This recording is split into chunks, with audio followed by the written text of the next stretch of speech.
Le podcast mensuel d'Atesia, c'est le top 10 des news les plus consultées sur Atesia Intelligence. Pour écouter votre veille réglementaire condensée dans un flash info, installez-vous bien confortablement, c'est parti!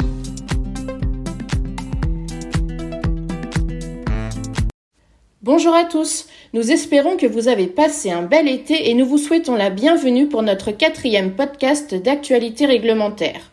Vous pouvez le retrouver dès à présent dans notre newsletter Top 10 mais aussi sur notre chaîne YouTube. Ce mois-ci, de nouvelles publications très intéressantes et nous commençons avec l'actualisation des lignes directrices relatives aux sanctions financières dans le cadre des ruptures de stock de médicaments. Cette actualisation a été publiée par l'ANSM le 8 août dernier et fait suite aux nouvelles obligations pour les titulaires d'AMM et les exploitants de lutter contre les ruptures de stock de médicaments instaurées par la loi de financement de la sécurité sociale pour 2020. Cette actualisation concerne plus particulièrement les nouveaux cas de manquements soumis à sanctions financières, l'augmentation du montant des sanctions applicables à ces manquements et une précision sur la démarche suivie par l'agence. Ce document, donc, intitulé « Lignes directrices relatives à la détermination de sanctions financières », a été mis à jour dans ses points 1.2, 2.2.1 et 2.3, ainsi que son annexe 1 au point 2 et point 3. Une nouvelle annexe 3 a également été créée et elle inclut les manquements relatifs aux ruptures de stock prévus à l'article L5423-9 du Code de la santé publique.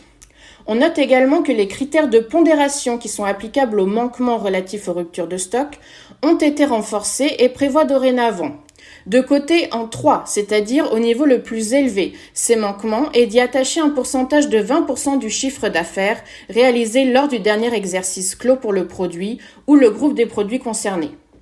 Le principe d'une astreinte journalière pour chaque jour de rupture d'approvisionnement constaté, qui serait de 20% du chiffre d'affaires moyen réalisé en France par l'entreprise au titre du dernier exercice clos pour le produit considéré, puis de 30% en cas de récidive.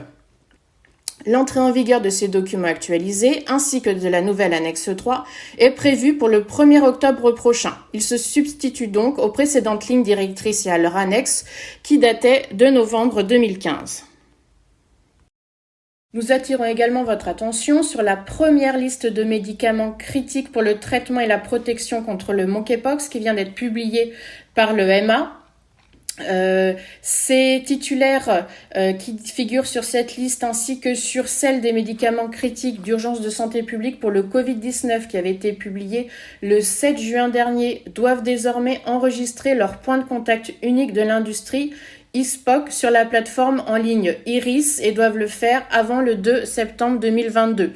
Cela permettra ensuite d'informer l'EMA sur l'approvisionnement et la disponibilité de ces médicaments identifiés comme critiques dans le contexte d'une urgence de santé publique.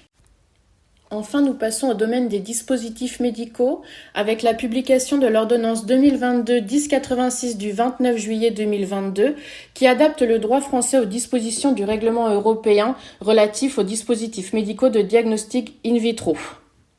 La partie législative du Code de la santé publique a été adaptée en conséquence et vous pouvez retrouver sur Atesia Intelligence la version consolidée du Code de la santé publique ainsi que toutes les précisions qui ont été apportées par cette ordonnance. Notre top 10 aborde également d'autres news que vous pouvez retrouver sur le site Atesia Intelligence. Ce Flash Info touche à sa fin, nous nous retrouvons le mois prochain et nous vous souhaitons à tous d'ici là une bonne rentrée.